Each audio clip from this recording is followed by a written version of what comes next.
Akashvani radio പ്രക്ഷേപണത്തിന്റെ 98 വർഷങ്ങൾ എന്ന വിഷയത്തിൽ ആകാശവാണി തിരുവനന്തപുരം പ്രാദേശിക വാർത്താ വിഭാഗം തയ്യാറാക്കിയ സ്പോട്ട്ലൈറ്റ് പരിപാടിയിലേക്ക് സ്വാഗതം. ഗൃഹാതുരത്വം ഉണർത്തുന്ന റേഡിയോ ഓർമ്മകളിലൂടെ ഇന്ത്യൻ ജനത സഞ്ചരിക്കാൻ തുടങ്ങിയിട്ട് 98 വർഷങ്ങൾ പിന്നിടുന്നു. 1927 ജൂലൈ 23 ബോംബെ സ്റ്റേഷനിൽ നിന്ന് ഇന്ത്യ ബ്രോഡ്കാസ്റ്റിംഗ് കമ്പനി എന്ന സ്വകാര്യ കമ്പനിയുടെ കീഴിൽ രാജ്യത്ത് സംഘടിത രീതിയിൽ ആദ്യ ഔദ്യോഗിക റേഡിയോ പ്രക്ഷേപണം നടന്നത്.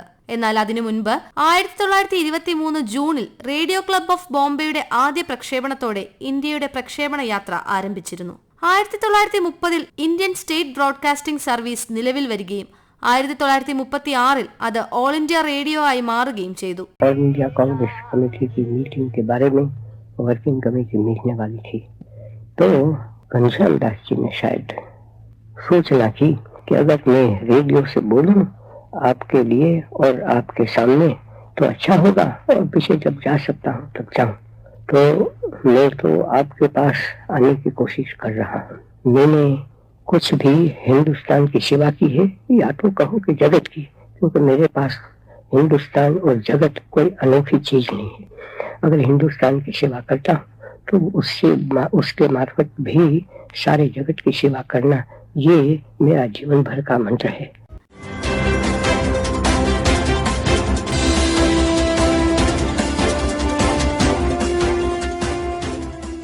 സ്വാതന്ത്ര്യാനന്തരം AIR അതിവേഗം വികസിക്കുകയും 1956 ആകാശവാണി എന്ന പേര് സ്വീകരിക്കുകയും ചെയ്തു. ആ യാത്ര ഇന്ന് ഇന്ത്യയിൽ 99% ആളുകളിലേക്കും എത്തി നിൽക്കുന്നു. 470 പ്രക്ഷേപണ കേന്ദ്രങ്ങളിലൂടെ 23 ഭാഷകളിൽ പ്രക്ഷേപണം ചെയ്യുന്നു. AIRന്റെ വിദേശ സേവന വിഭാഗം 100-ലധികം രാജ്യങ്ങളിൽ പരിപാടികൾ പ്രക്ഷേപണം ചെയ്യുന്നുണ്ട്. FM ചാനലുകളിലൂടെയുള്ള പ്രക്ഷേപണം, ഡിജിറ്റൽ പ്രക്ഷേപണം എന്നിവയും സജീവമാണ്. നവമാധ്യമങ്ങളുടെ ഈ കാലഘട്ടത്തിലും പൊതുസേവന പ്രക്ഷേപണത്തിന്റെ തത്വങ്ങൾ ഉൾക്കൊണ്ടാണ് ആകാശവാണി ശ്രോതാക്കൾക്കൊപ്പം യാത്ര തുടരുന്നത്. കഴിഞ്ഞ 9 ദശാബ്ദങ്ങളായി ശ്രോതാക്കൾക്ക് വിനോദവും വിജ്ഞാനവും ഒരുപോലെ നൽകാൻ ആകാശവാണിക്കായതായി പ്രസാർ ഭാരതി CEO ഗൗരവ് ദ്വിവേദി പറഞ്ഞു. Since 1936, All India Radio, as it was known then, or Akashvani, has been preserving and propagating India's rich culture and traditions. And not just that, it has been connecting people at large with the journey of scientific progress across the country. If you look at the programming mix of our stations across India, you will be amazed to realize that there is hardly any aspect of routine life that is left untouched. Akashvani വാർത്തകൾ കാലാകാലങ്ങളായി സത്യത്തിന്റെ പ്രതീകമായി നിലകൊള്ളുകയാണെന്ന് Akashvani director general doctor Pragya Paliwal Gaur അഭിപ്രായപ്പെട്ടു. Akashvani News has for decades stood as a pillar of truth in the ever-evolving media landscape. In an age of instant information and fleeting headlines, Akashvani remains a beacon of credibility and composure. For millions across the country, Akashvani is not just a source of news. It is the voice they trust when clarity matters most, the voice they turn to when facts must rise above speculation. വാർത്തകൾ പക്ഷഭേദമില്ലാതെ നൽകാനുള്ള പ്രതിബദ്ധത രാഷ്ട്രത്തോടുള്ള ഉത്തരവാദിത്വമാണെന്നും Akashvani director general പറഞ്ഞു. ആധുനിക കാലഘട്ടത്തിൽ വാർത്തകളുടെ നിലവാരത്തിൽ ആകാശവാണിയുടെ പ്രൗഢി ഇപ്പോഴും മാറ്റമില്ലാതെ തുടരുകയാണെന്ന് ആകാശവാണി ഓർമ്മകൾ പങ്കുവച്ച് ചലച്ചിത്ര നടൻ മോഹൻലാൽ പറഞ്ഞു. ആകാശവാണി എന്ന് കേൾക്കുമ്പോൾ ജനങ്ങളുടെ മനസ്സിൽ ആദ്യം എത്തുന്നത് ആകാശവാണി ജിംഗിളാണ്.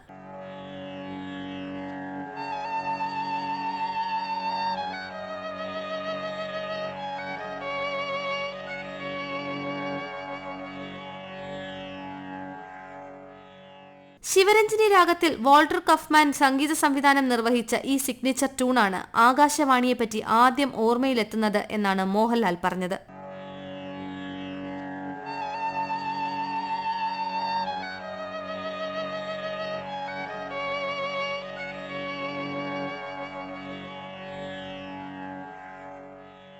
ടിവിയും ഇന്റർനെറ്റും ഒക്കെ വരും മുമ്പുള്ള ഞങ്ങളുടെ തലമുറയുടെ ഏറ്റവും വലിയ ഹോം എന്റർടൈൻമെന്റ് ആകാശവാണിയായിരുന്നു. അല്ല, ആകാശവാണി മാത്രമായിരുന്നു. അതാണ് ശരി. ഗ്രാമഫോൺ പ്ലെയർ അല്ലാതെ കാസറ്റ് പ്ലെയറുകൾ പോലും വ്യാപകമാകുന്നതിന് മുമ്പത്തെ കാലത്തെ കുറിച്ചാണ് ഞാൻ ഈ പറയുന്നത്. മുടവൻ മുകളിലെ ഞങ്ങളുടെ വീടിനടുത്ത് ആർട്സ് ആൻഡ് സ്പോർട്സ് ക്ലബിനോട് അനുബന്ധിച്ചും അന്ന് ഒരു റേഡിയോ ക്ലബ്ബ് പ്രവർത്തിച്ചിരുന്നു.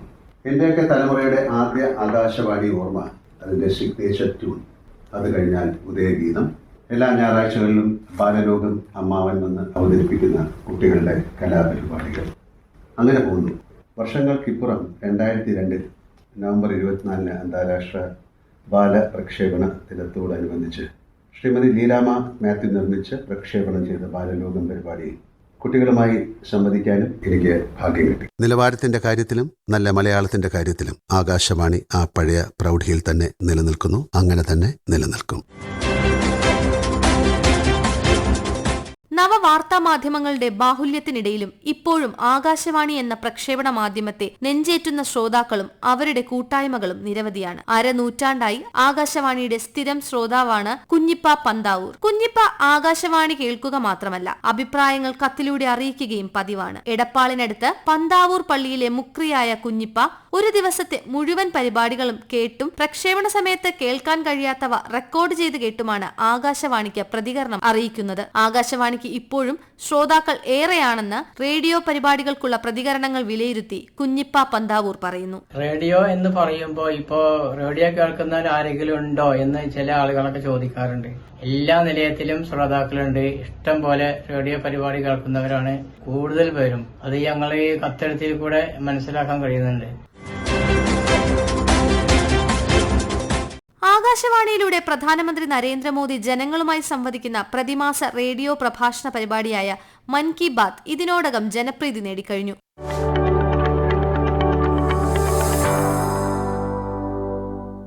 मेरे प्यारे देशवासियों, नमस्कार। मन की बात के एपिसोड में आपका स्वागत है।